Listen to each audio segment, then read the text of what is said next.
Saya jawab pertanyaan. Seringkali teman yang berbeda agama mengucapkan selamat ketika Idul Fitri. Bagaimana sikap kita untuk membalas hal seperti ini agar tidak dicap sebagai kelompok yang sempit dan fanatik buta? Sampaikan ke dia, brother, kau saudaraku satu bangsa dan setanah air. Aku tidak bisa mengucapkan selamat Natal karena bagi kami Nabi Isa itu bukan Tuhan, dia adalah Nabi utusan Allah. Dan bagi kami dia tidak lahir tanggal 25 Desember. Kuharap kau tidak tersinggung dengan ini. Kalaupun kau tersinggung, ya nggak apa-apa. Saya punya sahabat tidak Islam, tapi saya sampai hari ini masih teman baik.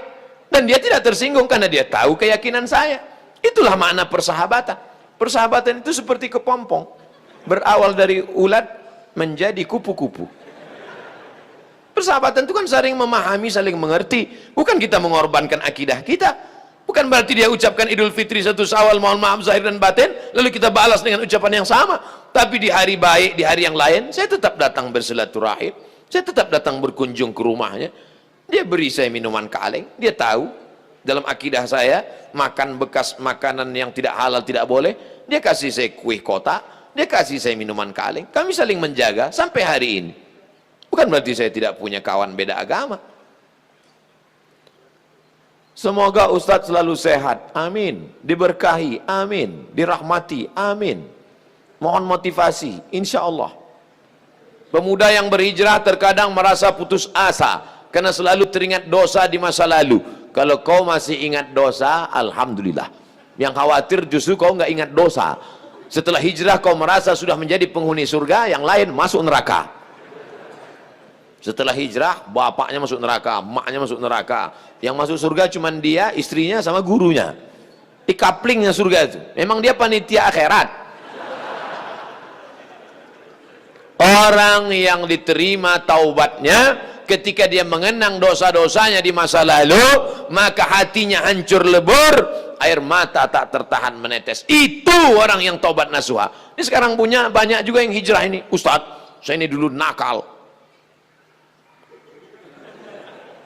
Kartu kuning sudah datang. Banyak juga saya ketemu orang yang sudah hijrah taubat. Apa kata dia? Ustadz, saya ini semua minuman sudah saya minum, semua perempuan sudah saya rasa, dari Afrika sampai Eropa. Ente taubat apa bangga? Dosa kok bangga? Ini yang taubatnya diterima Allah SWT. Rasa takut kepada Allah. Apa tujuan puasa 30 hari? Ya ayyuhalladzina amanu kutiba alaikumusyamu kama kutiba alal ladzina min qablikum la'allakum takut. Wahai engkau saudaraku, engkau sudah punya rasa takut dalam hati. Dengan bekal takut inilah engkau akan masuk ke dalam surga Allah Subhanahu wa taala. Ada orang minta jasadnya dibakar, abunya di laut dihanyutkan. Kenapa? Karena dia takut. Sebelum zaman Nabi Muhammad SAW, karena dia takut kepada Allah. Kata Allah SWT, karena dia takut kepada aku, masukkan dia ke dalam surga aku. Makanya di antara doa, Allahumma qasim lana min khasyatika ma tahulu bainana wa baina ma'asik. Tanamkan rasa takut ke dalam hati kami, sehingga dengan rasa takut itu kami tidak jadi melakukan perbuatan dosa. Pak Ustadz, tadi saya ke mall, terus tiba-tiba datang cewek ngasih nomor, dia ngajak saya jalan, terus tiba-tiba datang rasa takut saya, Pak Ustadz. Akhirnya saya nggak jadi jalan. Takut sama siapa? Sama suaminya.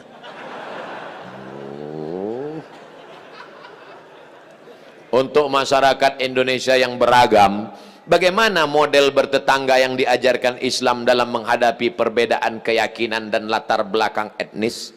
Saya nyewa rumah ngontrak di Mesir di lantai bawah. Di atas namanya Baba Yosef Hana.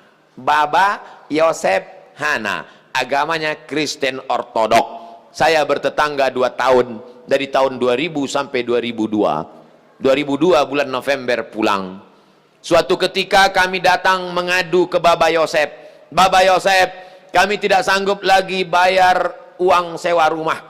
Karena Baba Yosef mengatakan sewa rumah mesti saya naikkan. Karena saya kena kanker. Saratan bahasa Arabnya, saya kena kanker nak, maka sewa rumah mau kami naikkan. Kalau Baba Yosef menaikkan sewa rumah, apa boleh buat, kami pindah dari rumah ini Baba Yosef. Kenapa? karena kami juga lebih dahsyat kanker kantong kering. Tahun 98, 99, 2000 krisis moneter. Apa kata Bapak Yosef? Kalian jangan pindah, tetaplah di rumah ini.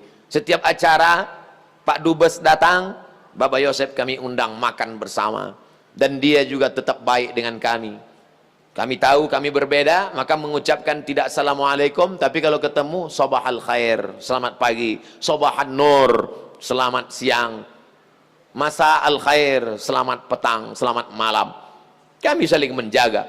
Apakah karena berbeda lalu kemudian kami berkumpul bersama? Ini tuan rumah beda agama, mari kita siapkan pisau dapur, kita bunuh dia malam-malam. Wala ana abidum ma'abattum wala antum abiduna ma'abud lakum dinukum waliyadin. Kami tetap bisa bekerja sama. Di Indonesia, tetangga dekat rumah saya non muslim, kami bertetangga, tidak pernah konflik sampai hari ini. Mereka saya khawatir yang ribut-ribut di internet ini yang nggak bertetangga malah ribut. Manusia gagal paham. Kalau ada orang gagal paham, kita kasih paham, insya Allah dia paham. Yang jadi masalah ini, ada orang-orang yang cari makannya dari gagal paham. Kalau nggak gagal paham, nggak makan. Bahaya ini manusia. Mesti dibina. Kalau tidak bisa dibina, dibinasakan. Ustadz, ibu saya meninggal seminggu yang lalu.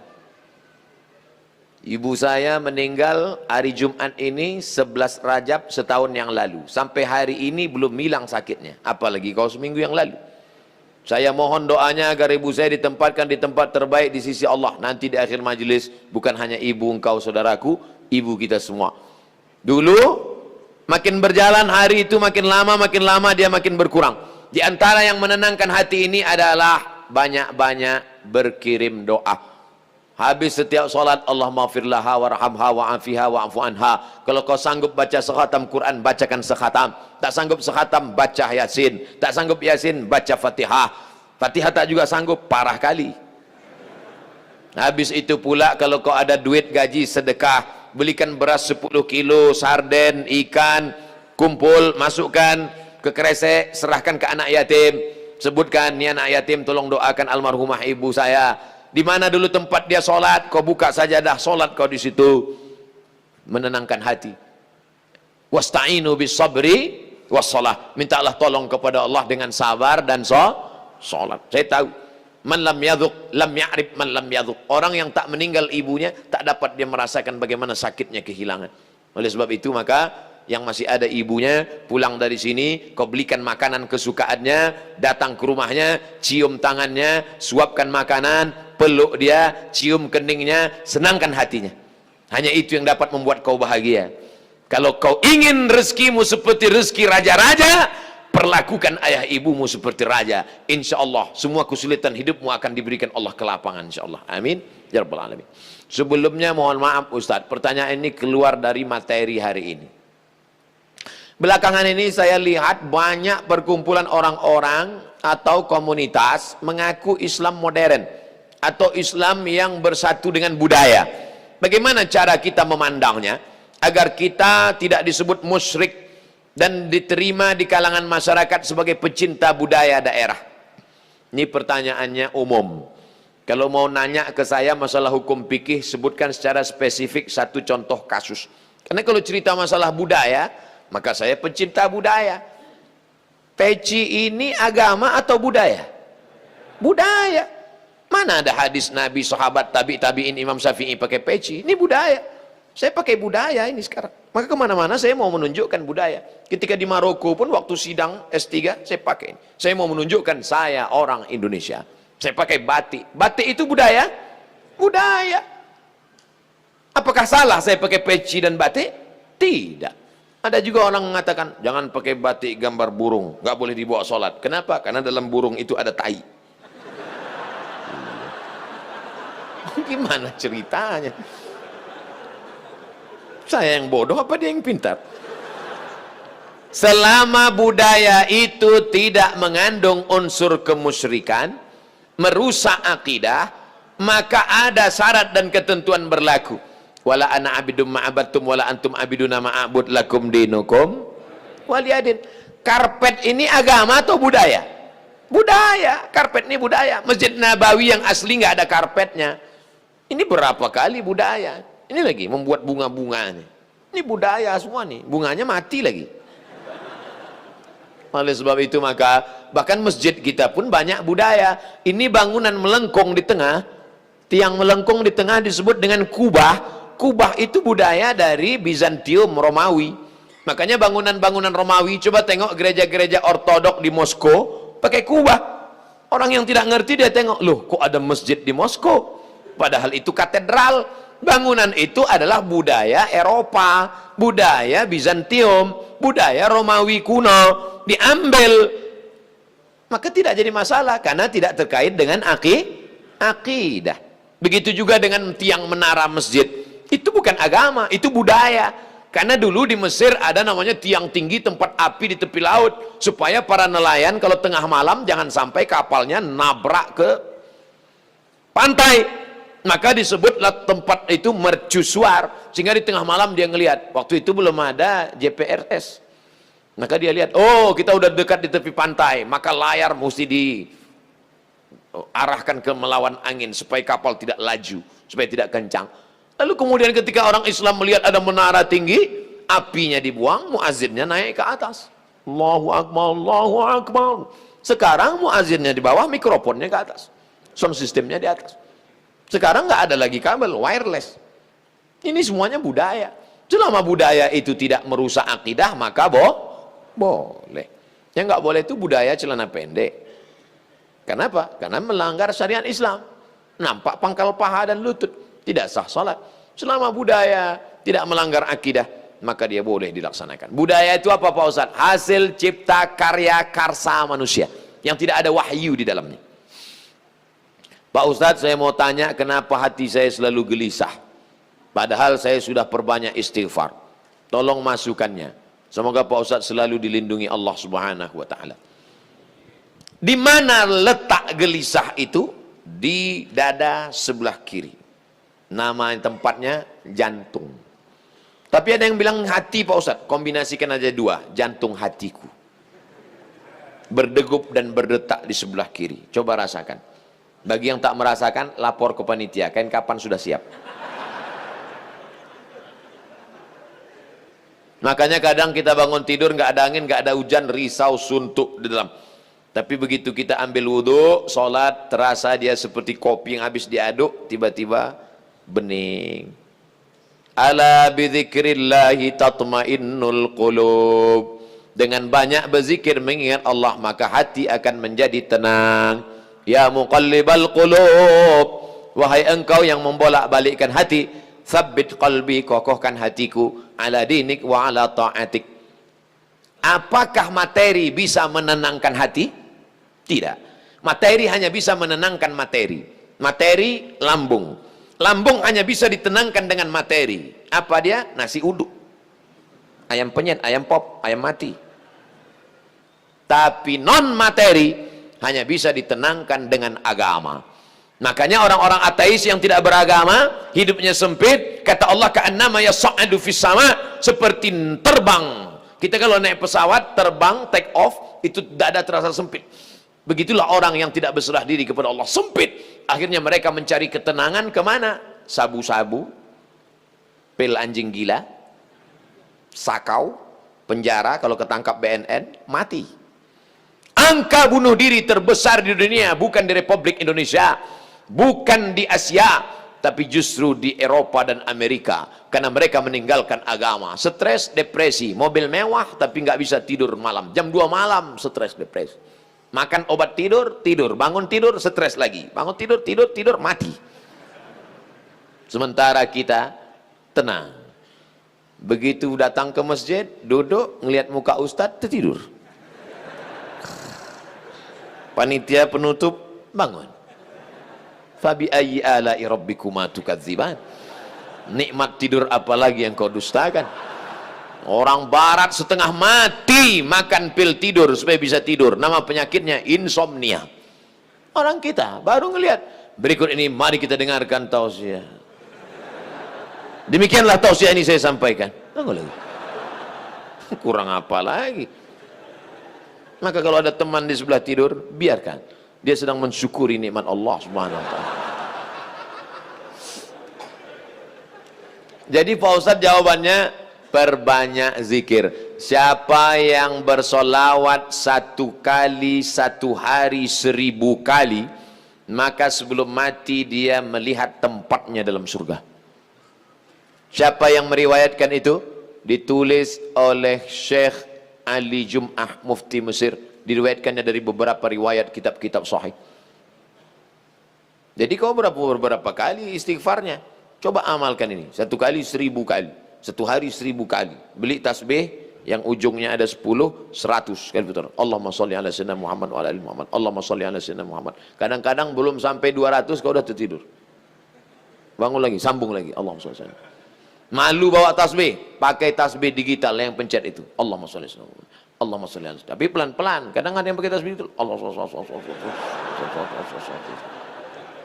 Macam makan bakwan kepanasan. Bagaimana hukumnya mengambil uang suami tanpa persetujuan suami untuk ditabungkan demi kepentingan rumah tangga? Ini namanya gerakan ibu-ibu kreatif. Ketika Nabi Muhammad SAW sedang duduk di atas bukit Sofa pada tahun 8 Hijrah, rekonsiliasi kota Makkah, Nabi pulang ke kota Makkah. Maka ketika Nabi sedang duduk, datang seorang perempuan. Nama perempuan itu Hindun. Dia tutup wajahnya karena dia malu kepada Nabi. Hindunlah dulu yang mengunyah jantung Hamzah karena dendam kesuma. Lalu Hindun berkata, suamiku inna Aba Sufyan rajulun syahih. Wahai Rasulullah, suamiku itu Abu Sufyan orangnya pelit, medit, kedekut, bakhil. Apa lagi? Bapak ibu hafal seterusnya. Apa kata Nabi SAW? Ambillah uang dia selama untuk mencukupi kebutuhan engkau dan anak-anakmu. Ini kabar gembira bagi ibu-ibu sekalian. Tapi ingat, mencukupi. Nah, standar di Bandung saya tidak tahu berapa keperluan, karena beda harga makanan di Bandung dengan di Riau. Kalau di Bandung ini standarnya 3 juta, tiba-tiba si bapak cuma ngasih 1 juta, ibu boleh ambil 2 juta lagi. Sambutan yang luar biasa. Mana dalilnya? Itu ayat bapak bapak baca waktu akad.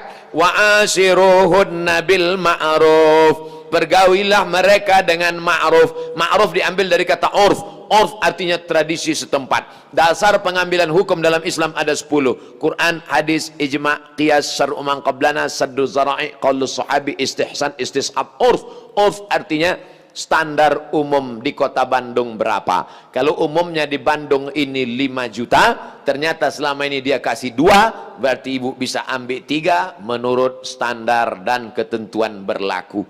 Tapi lebih dari ini tanggung dosanya, saya nggak ikut-ikutan. Saya nggak mau nanti terhalang masuk surga gara-gara ini. Abdul Somad masuk Jannatul Firdaus. Begitu udah mau masuk, datang bapak-bapak dari Bandung nuntut. Wah, saya nggak mau gara-gara ini. Di lingkungan tempat tinggal ada anak yatim. Kita insya Allah bersedekah. Tapi di saat ada keluarga yang sangat butuh bantuan, gimana Pak Ustadz? Wal jari dzil qurba wal jaril junubi. Ada tetangga tapi enggak kerabat, tapi ada tetangga dan ada hubungan kerabat keluarga, maka yang didahulukan adalah yang ada hubungan kerabat. Itu kaedahnya. Baik dalam hal membantu maupun dalam hal pergi kondangan. Undangan hari Ahad ada 5. Bagaimana kita menyusun skala prioritasnya? Yang pertama tetangga kerabat. Habis itu tetangga tidak kerabat. Habis itu teman sekantor. Ring 1, ring 2 gitu. Dalam hal ini boleh nepotisme. Sekarang orang enggak. Kalau ada undangan 5, yang pertama pejabat, orang kaya, tetangga yang miskin enggak punya apa-apa, yang kira-kira cuma makan sayur sama telur ayam. Ini enggak benar. Oleh sebab itu dalam hal membantu dulu keluarga. Tapi sekarang orang lebih mau bantu orang lain daripada bantu keluarga. Kenapa kamu lebih mau bantu orang lain daripada keluarga? Kalau bantu orang lain, pujiannya melambung.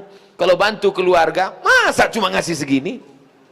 Oleh sebab itu maka setiap keluarga membantu keluarganya skala prioritas, tapi setelah itu tetap membantu fakir miskin, anak yatim. Ara'aital ladzi yukadzibu biddin? Tahukah kamu siapa itu orang yang mendustakan agama? Orang yang mendustakan agama bukan orang sekuler liberal. Orang mendustakan agama adalah fadzalikal ladzi yad'ul yatim, menyanyiakan anak yatim, wala yahuddu ala ta'amil miskin, membiarkan fakir miskin. Fawailul lil musallin, lalai dalam salat. Alladzina hum an salatihim sahun alladzina hum yuraun, riya. Wa yamna'unal ma'un, melarang orang berbuat baik, tolong menolong. 5 ini mudah-mudahan kita tidak termasuk dalam pendusta agama. Ustadz, tolong doakan muslim saudara kita di India. Itulah senjata kita terakhir. Kalau ada lembaga-lembaga yang terpercaya memberikan dana, maka kirimkan dana untuk membantu rumah mereka yang yang terbakar, saudara mereka yang terkapar, rumah mereka yang hancur, sumur bor, sekolah anak-anak pengungsi. Dulu Suriah, Palestina, Bosnia Herzegovina, Uighur, Rohingya. Coba perhatikan. Palestina, Bosnia Herzegovina dibantai oleh Slobodan Milosevic, Ali Izzet Begovic, ambis presidennya. Matang Uighur, datang Rohingya, sekarang India. Walaupun berbeda-beda tempat, tapi substansi maknanya sama. Mengapa mereka disiksa?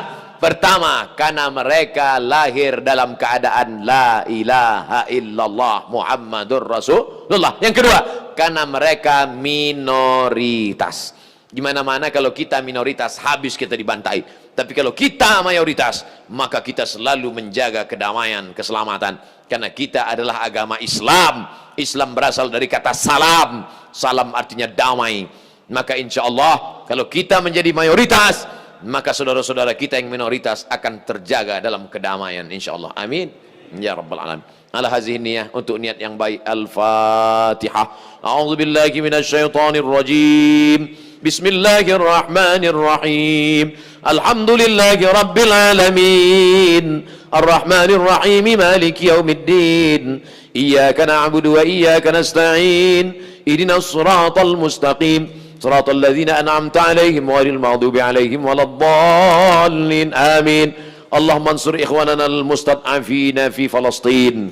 Tolong saudara kami sedang teraniaya di Palestina, di Rohingya, di Uighur, yang terakhir di India. Ya Allah, qawi imanahum, kuatkan iman mereka. Sahih ajsadahum, sehatkan badan mereka. Waj'alhum minal mujahidina fi sabilik, jadikan mereka orang-orang mujahid di jalanmu ya Allah. Waj'alhum minas syuhada al-maqbulin, jadikan mereka orang-orang yang mati syahid, diterima amalnya ya Allah. Allahumma dafa'an al-ghala wal waba wal fasha wal riba wal zina wal munkar. Selamatkan negeri kami dari segala malapetaka, bencana, riba, zina, narkoba, perbuatan keji dan munkar.